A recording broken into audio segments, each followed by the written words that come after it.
2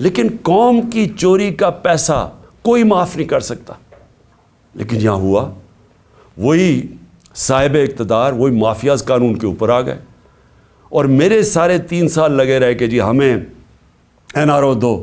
جب وہ بلیک میل کر رہے ہیں کہ جی NRO دو, اور بدقسمتی سے ان کو NRO ملا. جنرل باجوہ نے ان کو NRO دیا, اور اب ان کو مشکل پڑی ہوئی ہے کہ کسی نہ کسی طرح اس NRO کو اب بچایا جائے. اور ان کو خطرہ صرف ایک آدمی سے ہے, اور اس کی پارٹی سے, عمران خان اور تحریک انصاف سے. ساری کوششیں ہو رہی ہیں کہ کسی طرح عمران خان اقتدار پہ نہ آ جائے, اور اگر وہ آ گیا تو ان کا NRO خطرے میں آ جائے گا. اپنی ذات کو بچانے کے لیے ملک کو تباہی کی طرف لے کے جا رہے ہیں, صرف اور صرف ذاتی مفادات کے لیے. یہ جو سارا ٹولہ کھڑا ہوا ہے اور ان کے پیچھے جو لوگ ہیں وہ صرف ذات کے لیے اس ملک کو آج ادھر لا کے انہوں نے کھڑا کر دیا. اور وہ میں بتاؤں گا کہ ہم کھڑے کدھر ہیں آج. مجھے افسوس سے کہنا پڑتا ہے کہ ہمیں پتہ تھا یہ ہونا ہے. یہ ساروں کو نظر آ رہا تھا کہ یہ آئیں گے, ان کا کوئی مقصد پاکستان کی بہتری نہیں ہے. نہیں تو 30 سال ان دونوں خاندانوں نے باریاں لی ہیں, پاکستان تو بنگلہ دیش کے بھی پیچھے چلا گیا. تو اب انہوں نے کیسے ٹھیک کرنا تھا؟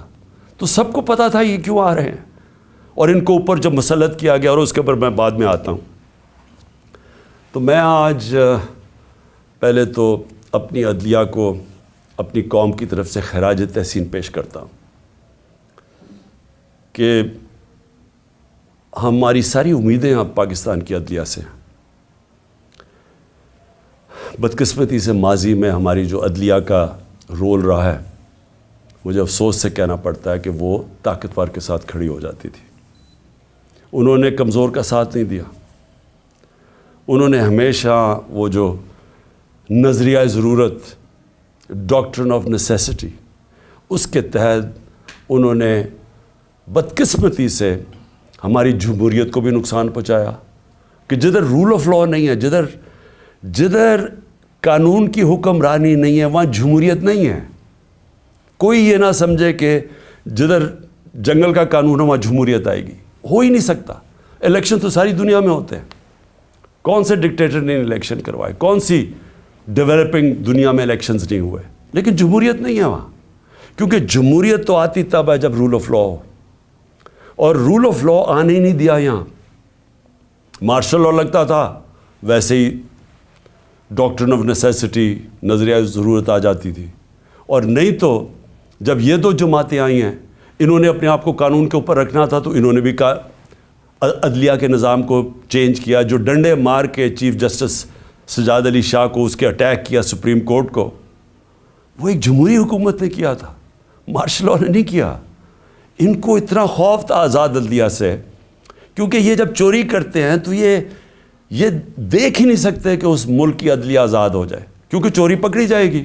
اور وہی سجاد علی شاہ کر رہے تھے, جسٹس سجاد علی شاہ, اور انہوں نے اس کو اٹیک کر کے ہٹایا گیا. ججز خریدے, بغاوت کروائی سپریم کورٹ میں, صرف اپنی چوری بچانے کے لیے. اور آج بھی ہم وہاں کھڑے ہیں کہ یہ پورا ہماری عدلیہ کے اوپر زور لگا رہے ہیں. ہر قسم کا اب یہ بلیک میل کریں گے, ہر قسم کی ان کی ایک ہی کوشش ہوگی کہ پاکستان کی عدلیہ پھر ان طاقتور کا, ان چوروں کا ساتھ دے. اور اس کے لیے بلیک میل کر رہے ہیں. اور ہر قسم کی, میں اپنی قوم کو کہنا چاہتا ہوں, تیاری کریں آپ. انہوں نے ہر قسم کا پریشر ڈالنا ہے عدلیہ پہ, جو انہوں نے ماضی میں کیا ہے.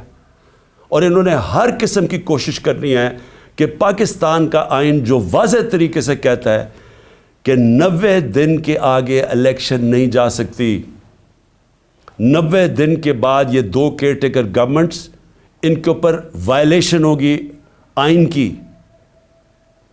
ان کے اوپر یہ بالکل ان کا جو 900 کے ایک دن کے بعد, 90 کے ایک دن کے بعد, 90 دنوں کے بعد, ایک دن کے بعد یہ حکومتیں غیر آئینی ہو جائیں گی.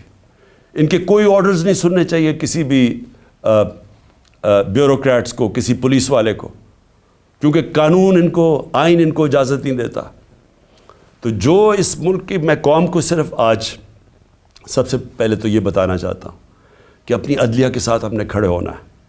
ان کو ہماری ضرورت پڑے گی کیونکہ ابھی سے ہی ان کے خلاف سٹیٹمنٹس آنی شروع ہو گئی ہیں. ان کو پریشر ڈالنے کی کوشش کی گئی ہے. جبکہ آئین واضح ہے اس کے باوجود یہ کہنا یہ کوشش کر رہے ہیں. اور یہ جو 2 مافیا فیملیز اس ملک کے اوپر مسلط ہوئی ہیں, یہ سارا وقت ان کا یہ نہیں کہتی, ان کو شرم بھی نہیں آتی یہ کہتے ہوئے, یہ اصل میں یہ کہتے ہیں کہ ہم قانون سے اوپر ہیں. نواز شریف کہتے ہیں میرے سے بڑا ظلم ہوا ہے, مجھے نکالا گیا. 1.5 سال اس کے اوپر تفتیش کی گئی سپریم کورٹ, اس کے بعد JIT, اس کے بعد ثابت ہوا اس کی کرپشن کا کہ 4 لندن میں بڑے بڑے فلیٹ جو پینما کے انکشاف میں سامنے آئے تھے, جو کسی ہم نے نہیں نکالے. انٹرنیشنلی ان کو اللہ کی پکڑ تھی, ان کے فلیٹ سامنے آ گئے جو ہمیشہ کہتے تھے ہمارے نہیں, ماننے پڑے ہمارے ہیں, اور عدالت میں بتا ہی نہیں سکے کہ پیسہ کدھر سے آیا. تو اس کے بعد جب عدالت نے ان کے خلاف فیصلہ کیا تو یہ نہیں کہ ابھی تک ثابت نہیں کر سکے کہ کدھر سے منی ٹریل گئی اس ملک سے پیسہ یہ فلیٹ خریدنے کو, ایک ڈاکیومنٹ نہیں دے سکے ثابت کرنے کے لیے. لیکن وہ کہہ یہ رہے ہیں کہ جرت کیسے پڑ گئی کسی کے ہمارے اوپر کیس کرنے کی, عدالتوں کو کیسے جرت پڑ گئی ہمارے خلاف فیصلہ کرنے کی. یہ اصل میں یہ کہہ رہے ہیں, اور ابھی بھی یہ کوششیں کریں گے کیونکہ الیکشن سے یہ ڈرے ہوئے ہیں, عوام سے ڈرتے ہیں. پہلے کہتے جی ووٹ کو عزت دو, بڑی کیمپین کی ووٹ کو عزت کو, ہم جب پاور میں تھے الیکشنز کرواؤ, 3.5 سال میں سنتا رہا جی الیکشنز کرواؤ, اور آپ الیکشن سے بھاگ رہے ہیں کیونکہ یہ تب الیکشنز کروائیں گے. سب سے پہلے عمران خان کو ڈسکوالیفائی کرو, عمران خان کو جیل میں ڈالو, یہ نواز شریف کی شرائط ہیں. اس کو وہ لیول پلینگ فیلڈ کہتا ہے. خود پکڑا گیا ہے اربوں روپے کے وہاں پراپرٹیز میں بیٹھا ہوا ہے, ثابت نہیں کر سکتا, عدالتوں سے جیل سے باہر بھاگا ہوا ہے جھوٹ کے اوپر. یہ شہباز شریف نے جعلی ایفیڈیوٹ دیا ہوا ہے لاہور ہائی کورٹ کو, کوئی شرم نہیں ہے اس کی. لیکن عمران خان کو جیل میں ڈالو, ڈسکوالیفائی کرو, تحریک انصاف کے لوگوں کو پکڑ دھکڑ کرو. شرمناک رول ہے اس ملک کی الیکشن کمیشن کا. میں نے کبھی اس طرح کی بے شرم الیکشن کمیشن نہیں دیکھی. ہر فیصلہ کرتی ہے یہ نواز شریف سے حکم لے کے, ہر فیصلہ کرتی ہے ہینڈلرز جو پیچھے کہتے ہیں. 2 جو کیئر ٹیکر گورنمنٹس بنائی ہیں انہوں نے, ہم نے اتنے نام بھی ویسے دیے جو کہ غیر جانبدار تھے. انہوں نے جان کے ان لوگوں کو اوپر بٹھایا ہے جو یہ لاہور کا چیف منسٹر بنایا ہے, اس کو بالکل جو سب سے بڑا دشمن تھا تحریک انصاف کا اس کو اوپر بٹھا دیا. جیسے آفیسرز پوائنٹ کر رہے ہیں جو یہ جو پولیس والوں کو رکھا گیا جنہوں نے ہمارے پہ تشدد کیا, ان سب کو اوپر بٹھا دیا. تو ہمارے اوپر کیسز کرو, پارٹی کو توڑو.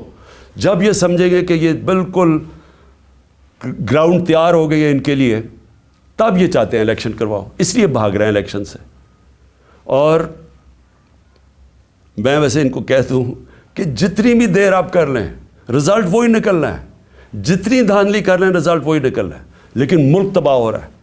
ہماری ساری کوشش یہ تھی کہ الیکشنز ابھی اس لیے ہم کروانا چاہتے تھے کہ الیکشن ایک ہی طریقہ اس دلدل میں جو ملک پھنسا دیا اس سے نکلنے کا, اور تو دوسرا راستہ ہی کوئی نہیں ہے.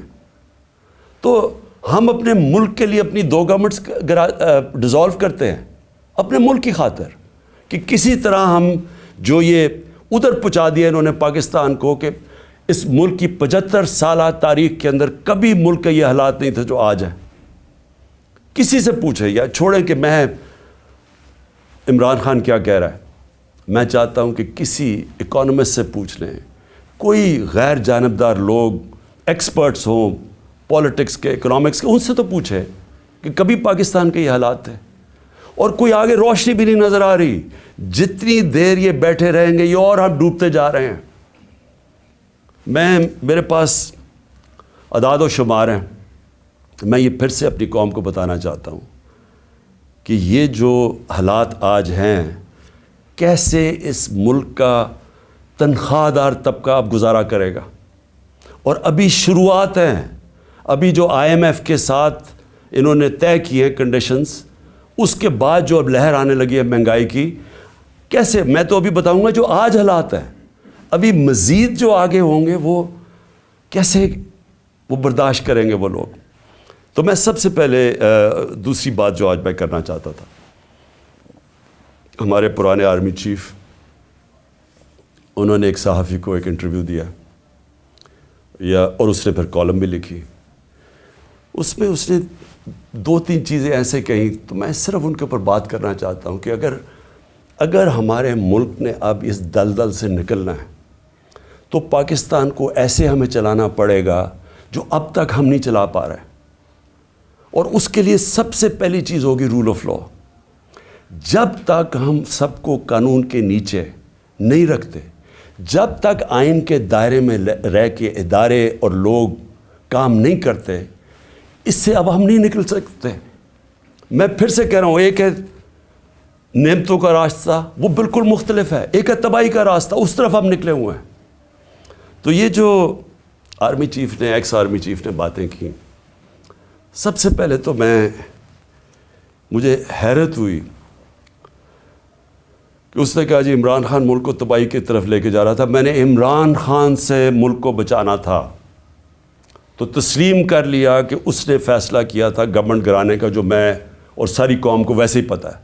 لوگوں کو تو اب سوشل میڈیا کا زمانہ ہے, وہ آخری رات جس دن وہ میں نے کہا تھا کہ کوئی رہ تو نہیں گیا, تو اس دن رات کو تو سب قوم کو پتہ چل گیا تھا کہ کون تھا پیچھے اس کے. وہ ارشد شریف شہید نے بڑی زبردست بات کی, وہ کون تھا, تو سب کو پتہ تھا وہ کون تھا. لیکن یہ نہیں میں سوچ رہا تھا کہ وہ تسلیم ہی کر جائے گا کہ وہ میں تھا. اور اس نے کہا کہ بڑے برے حالات تھے پاکستان کے اور تباہی کی طرف جا رہا تھا. تو پہلے تو اس نے اکانومی کی طرف کہا, پھر اس نے فورن پالیسی کی طرف کہا کہ امریکہ بڑا ناراض تھا, امریکہ خوش نہیں تھا عمران خان سے, اور فورن پالیسی کا بھی وہ ایکسپرٹ تھا. پھر اس نے سیاست کی بھی کوئی باتیں کی, بڑا لمبی بات چیت کی. پھر وہ شوکت ترین کے اوپر کہہ دیا کہ اس نے اکانومی تباہ کر دی. تو اکانومی کا بھی ایکسپرٹ, پالیٹکس کا بھی ایکسپرٹ, فورن پالیسی کا بھی ایکسپرٹ وہ. دیکھیں یہ آگے جو میں اب ملک کو آگے کا سوچ رہا ہوں نا کہ ملک آگے کیسے بڑھے گا. دیکھیں یہ ایک آدمی کے پاس جب اتنی زیادہ پاور آ جاتی ہے, جو پاور اس جنرل باجوہ کے پاس تھی کہ سپر کنگ تھا, سب کے اوپر بیٹھا ہوا تھا, سارے فیصلے اس کے. گورنمنٹ تب تک ٹھیک, یعنی گورنمنٹ کے کام تب تک ہوتے تھے جب تک جنرل باجوہ فیصلہ کرے کہ ہاں یہ ٹھیک ہے. لیکن اگر میں عمران خان کہہ رہا ہے کہ اس ملک میں احتساب ہونا چاہیے, جو 30 سال سے ملک کو چوری کر رہے تھے, جن کے پرانے کیسز بنے ہوئے ہیں, سوائے شہباز شریف کے 2 TT کیس اور وہ جو اس کا FIA میں مقصود چپڑاسی والا کیس تھا 16 ارب کا, اور TT کا 8 ارب, جو اوپن اینڈ شٹ کیسز تھے, ان کے علاوہ تو سارے پرانے کیسز تھے. لیکن جب باجوہ صاحب نے فیصلہ کر لیا کہ احتساب نہیں ہوگا, تو احتساب نہیں ہو سکتا, کیونکہ اس نے اس پہ تسلیم بھی کر دیا کہ نیب کو بھی وہ کنٹرول کرتے تھے. سو نیب بھی ان کے ہاتھ میں تھی, تو اکاؤنٹیبلٹی اگر وہ نہیں فیصلہ کرتے تو نہیں ہو سکتی, کیونکہ سپر کنگ ہیں وہاں بیٹھے ہوئے. اس سے کیا چیز سامنے آئی کہ ایک آدمی کو جب اتنی زیادہ پاور مل جائے, لیکن اس کو کوئی پوچھنے والا نہیں ہے, کوئی چیک نہیں کر سکتا. تنقید تو عمران خان کی ہوتی تھی ہر دوسرے دن, ہر روز ٹی وی پہ گالیاں سن رہا ہوں, تنقید ہو رہی ہے. پنچنگ بیگ تو میں تھا, پاور وہ لے کے بیٹھے تھے. فیصلہ جو کرنا ہے وہ, اگر وہ فیصلہ میں کوئی پالیسی وہ مانتے تھے تو وہ ہو جاتی تھی. اور خوش قسمتی سے کرونا کے اوپر ہم ایک پیج پہ آ گئے, کیونکہ ہم نے بڑا فیصلہ کیا کہ سمارٹ لاک ڈاؤن ہونا. ہم اپنے لوگوں کو تباہی میں نہیں ڈالنے لگے, کیونکہ غریب نے کچھ نہیں جانا تھا. اگر ہم لاک ڈاؤن کر دیتے غریب نے مر جانا تھا. تو ہم نے بڑا فیصلہ کیا تھا, تو اس میں انہوں نے سپورٹ کی, تو وہ تو ٹھیک چلتا گیا, بلکہ بڑا اچھا کام ہوا. اور بھی کام تھے. میں بار بار کہتا ہوں کہ بڑا ایشو بن سکتا ہے پولیو کا پاکستان میں, اس کے اندر بارڈر ایریاز میں بہت مدد کی انہوں نے. پھر ٹڈی کا آ گیا تھا, وہ جو لوکسٹ کا تھا, مدد کی اس میں. لیکن جدھر فیصلہ کیا کہ احتساب نہیں ہونا, اور ان کے فیورٹ شہباز شریف تھا, آپ شہباز شریف کو کچھ نہیں کر سکتے تھے. اس کا جج کبھی آ جاتا تھا, ہم بھی حیران کہ کبھی آج جج بینچ ٹوٹ گیا تو پتہ ہی کچھ ہو گیا ہے, پھر شہباز کی کمر ٹھیک نہیں ہے, اوپن اینڈ شٹ کیس ہم نہیں پکڑ سکے، اور اس کو فیصلہ کیا ہوا تھا کہ پرائم منسٹر بنانا ہے، اور فیصلہ کافی پہلے کا ہو گیا تھا۔ کہنے کا میرا مقصد یہ ہے کہ آج جدھر پاکستان کھڑا ہے، ذمہ دار تو وہ آدمی ہے جس نے یہ فیصلہ کیا کہ اب گورنمنٹ گرانی ہے، عمران بڑا خطرناک ہے، لیکن قوم آج سارا اس فیصلے کی، قوم جو تباہی ہوئی ہے ملک کے اندر، اب قوم اس کا بوجھ برداشت کر سکتی ہے، تو کوئی پوچھنے والا نہیں ہے، کوئی انکوائری نہیں ہوگی کہ اس نے کس طرح فیصلہ کیا۔ ہر دنیا کے اندر جب بھی کوئی ذمہ داری لیتا ہے، اسی کے پاس اتھارٹی ہوتی ہے اور اسی سے پوچھا جاتا ہے، وہ آنسربل ہوتا ہے۔ لیکن یہ آدمی آنسربل ہی نہیں کسی کا، جو مرضی فیصلہ ٹھیک ہو گیا تو کریڈٹ لے لیا، میں نے یہ کر دیا، جب غلط ہوا تو ذمہ دار عمران خان تھا۔ اور آج کون ذمہ دار ہے؟ میرا سوال یہ ہے کہ چلتی ہوئی اکانومی کو جو آج اس نے یہاں پہنچایا ہے، اس کا کون ذمہ دار ہے؟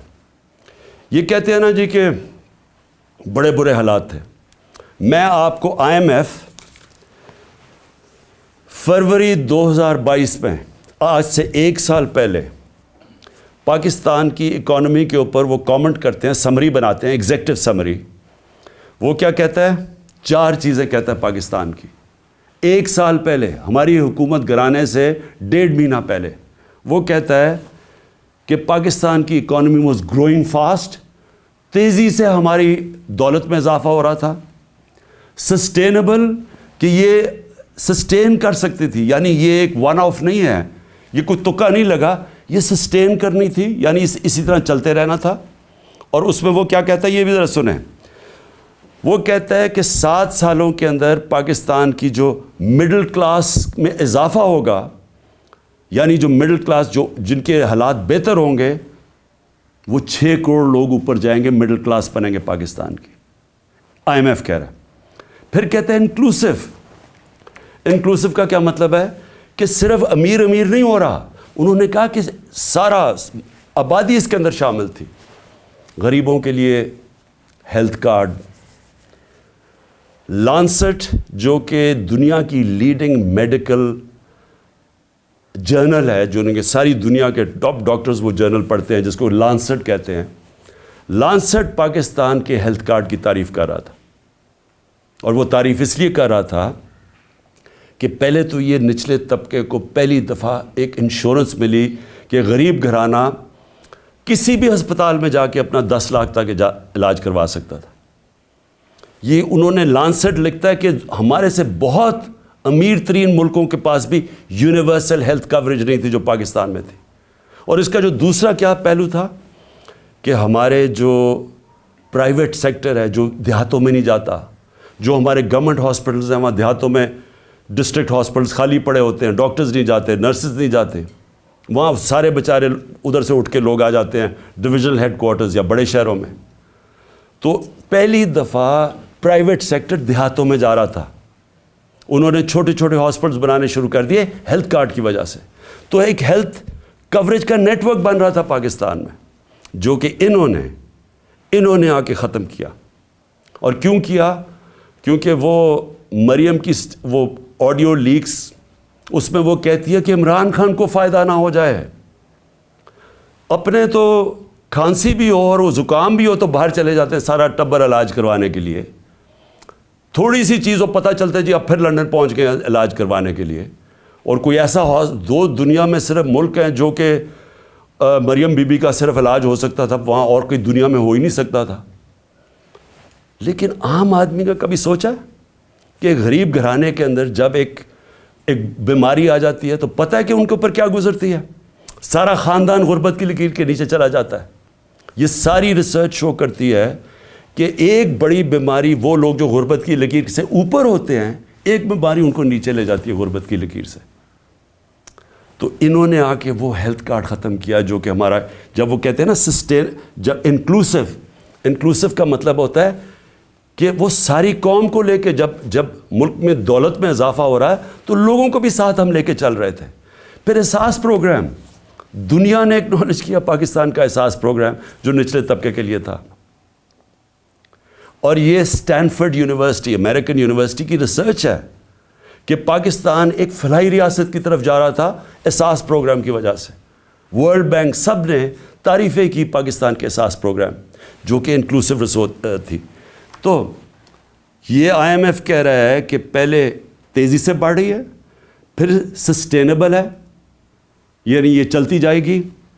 اور انہوں نے کہا کہ 6 کروڑ لوگ اس میں آ جائیں گے مڈل کلاس میں اوپر.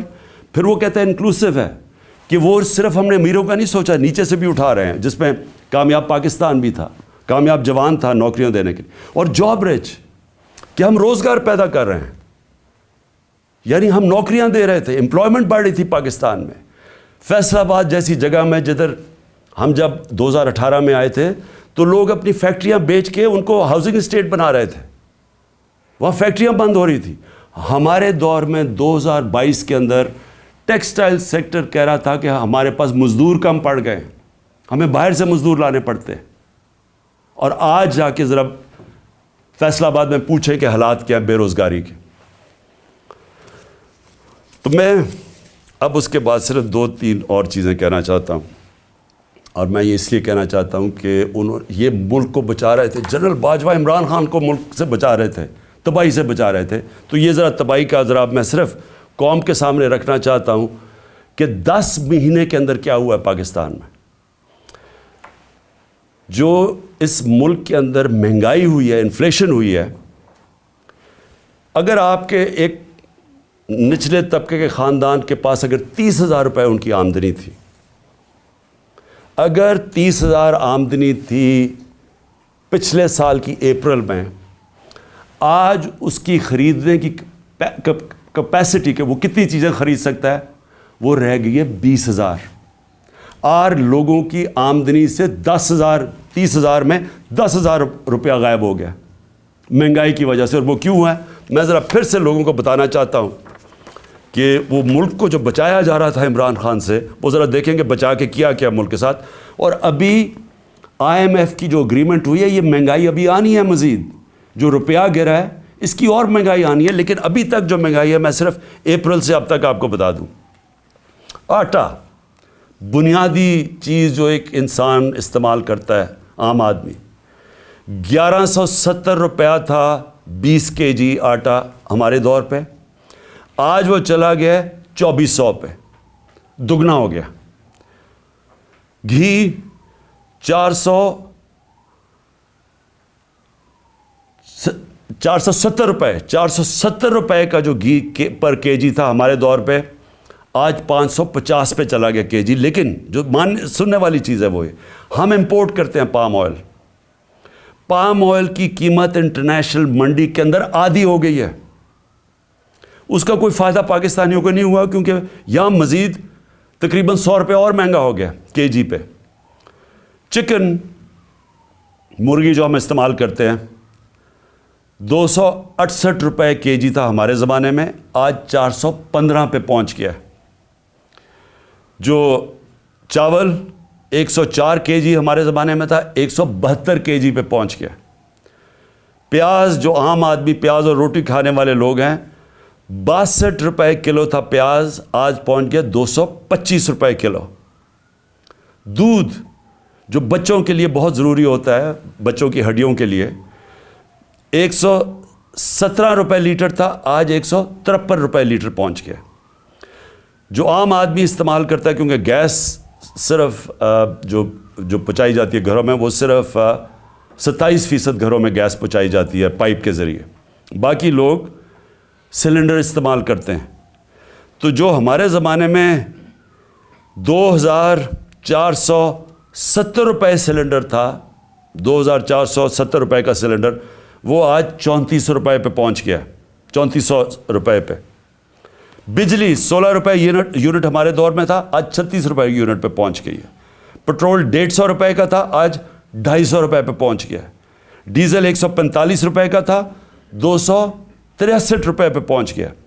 ڈالر, اور جس کی وجہ سے بہت جو مہنگائی آ رہی ہے, 178 روپے ڈالر تھا ہمارے دور میں, آج 270 پہ پہنچ گیا.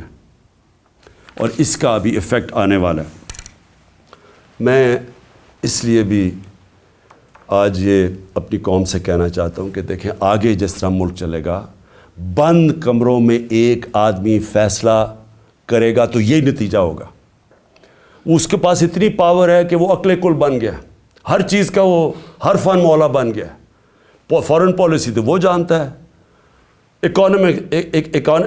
اکانومی وہ سمجھتا ہے، شوکت ترین کے اوپر وہ کامنٹ کر سکتا ہے کہ جی وہ شوکت ترین نے یہ کیا تو وہ کیا۔ آپ کو پتہ کیا ہے اکنامکس کا؟ اور آپ بتائیں نا کہ اب یہ جو اکانومی پہنچی ہے اب اس کے کون ذمہ دار ہے؟ اور پھر پولیٹیکل سچویشن کے اوپر وہ بات کر رہا ہے کہ جی فلانے کو چیف منسٹر ہٹا دو تو اس کو لگا دو، جس کو لگا رہا ہے وہ لینڈ مافیا کا حصہ ہے انہیں اس کو لگا دو، ویسے سب کر رہا ہے لیکن ذمہ داری کوئی نہیں ہے۔ ذمہ داری عمران خان کی ہے جو کہ پنچنگ بیگ بنا ہوا تھا۔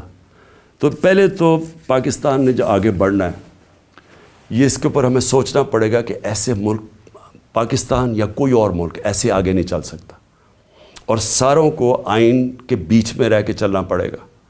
اگر ہم نے اس ملک کو بچانا ہے ان حالات سے، تو یہ صرف کوئی اکانومی کا ماہر نہیں بچا سکتا۔ اوور آل جو پولیٹیکل اکانومی کہتے ہیں، اس ملک کی گورننس سسٹم کیسے ٹھیک کرنی ہے۔ سب سے بڑے جو ہمارے پاکستان کو جو اس دلدل سے نکال سکتے ہیں وہ اوورسیز پاکستانی۔ ابھی ہمیں بڑا فخر تھا، ترکی میں ہم پڑھ رہے تھے کہ ایک پاکستانی نے $30 ملین دیے، جو بڑے مشکل امتحان سے ہمارے ترک بھائی گزر رہے ہیں جدھر سے زلزلے کی وجہ سے۔ ایک پاکستانی نے $30 ملین دیے۔ تو سوچ لیں کہ پاکستانی جو باہر بیٹھے ہوئے ہیں ان کے پاس کس طرح کے وسائل ہیں۔ میں کئی ایسے پاکستانی جانتا ہوں، اگر ہم ملک کا یہاں ماحول گورننس ٹھیک کر لیں یا رول آف لاء لے آئیں، ان کو اعتماد ہو جائے ہمارے انصاف کے نظام پہ، کانٹریکٹ انفورسمنٹ، کہ اگر وہ سرمایہ کاری کرتے ہیں تو وہ ان کا کوئی قبضہ نہیں ہو جائے گا، ان کے گھروں پہ قبضہ، فلیٹوں پہ قبضہ، جس طرح کے پلاٹس پہ قبضہ ہوتا ہے۔ وہ اعتماد کی ضرورت ہے، اور جس وقت ہم نے اپنا نظام ٹھیک کر لیا وہ اپنی انویسٹمنٹ لے کے آئیں گے۔ اس وقت صرف ریمیٹنسز ہم لے کے آئے تھے، سرمایہ کاری وہ نہیں کرتے پاکستان میں، وہ دبئی چلے جاتے ہیں کیونکہ ان کو وہاں اعتماد ہے ان کے سسٹم پہ، لیکن پاکستان سے وہ وہاں نہیں کرتے کیونکہ اعتماد نہیں ہے۔ اور اعتماد اس لیے نہیں ہے کہ ایک آدمی فیصلہ کر کے گورنمنٹ گرا دیتا ہے، ایک دم پالیسیز چینج ہو جاتی ہیں۔ جس ملک میں سرٹنٹی نہیں ہے، پولیٹیکل سرٹنٹی نہیں ہے، وہ کبھی بھی اس ملک میں وہ اس طرح کی سرمایہ کاری اور خوشحالی نہیں آ سکتی۔ تو ہم نے پاکستان کو جو نکالنا ہے اس میں ہم نے اپنی اکانومی ٹھیک کرنے کے لیے سب سے پہلے اپنا گورننس سسٹم ٹھیک کرنا ہے، ایک سرٹنٹی لے کے آنی ہے، ایک پریڈکٹیبلٹی جو انگریزی میں کہتے ہیں، یعنی جو آج سرمایہ کاری کرے اسے پتہ تو چلے کہ ملک آگے 5 سال کس طرح جائے گا۔ اس کے لیے سب سے پہلا قدم صاف اور شفاف الیکشن ہے۔ جب تک ہم صاف اور شفاف الیکشن نہیں کرواتے، ملک کے اندر استحکام نہیں آتا، جب تک پولیٹیکل سٹیبلٹی نہیں آتی، اکانومی سٹیبلائز نہیں کرتی۔ اور کوئی مجھے آج بتا دے کہ اس کے علاوہ کوئی حل ہے۔ ہمارا مسئلہ یہ ہے کہ ہمارا پالا پڑا ہوا ان لوگوں سے جو ملک کا نہیں سوچ رہے، ان کے پیسے باہر پڑے ہیں، ان کی اربوں ڈالر باہر پڑے ہیں، ان کو کوئی فکر نہیں ہے کہ اگر پاکستان نیچے جاتا ہے تو ان کو کوئی نقصان نہیں ہوتا کیونکہ ان کے ڈالر تو اوپر جا رہے ہیں روپے کے مقابلے میں، ان کو کوئی فرق نہیں پڑتا۔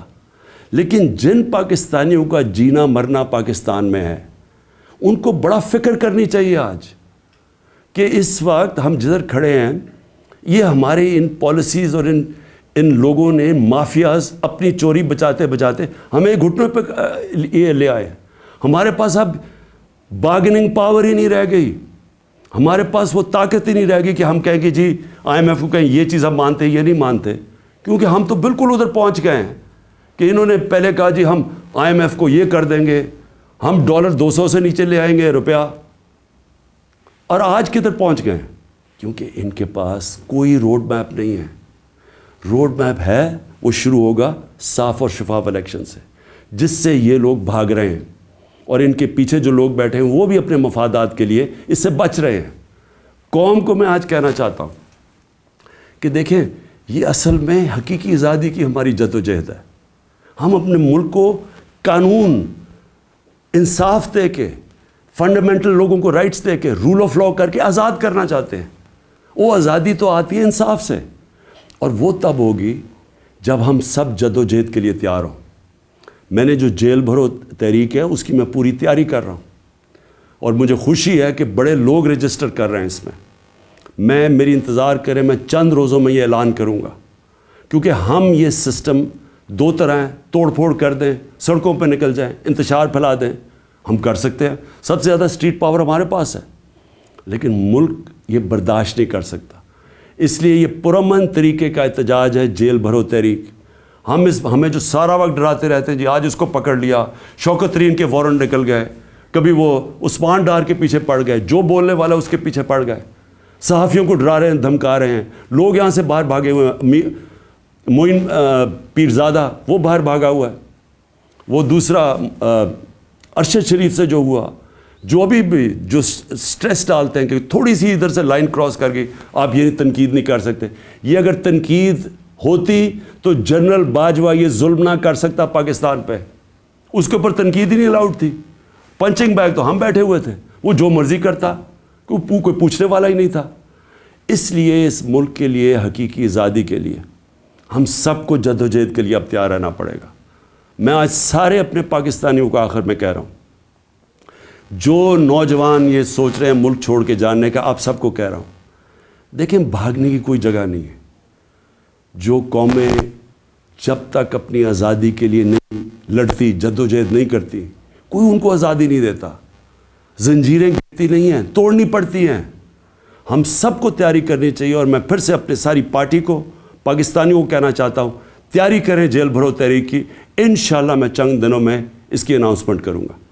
پاکستان زندہ باد.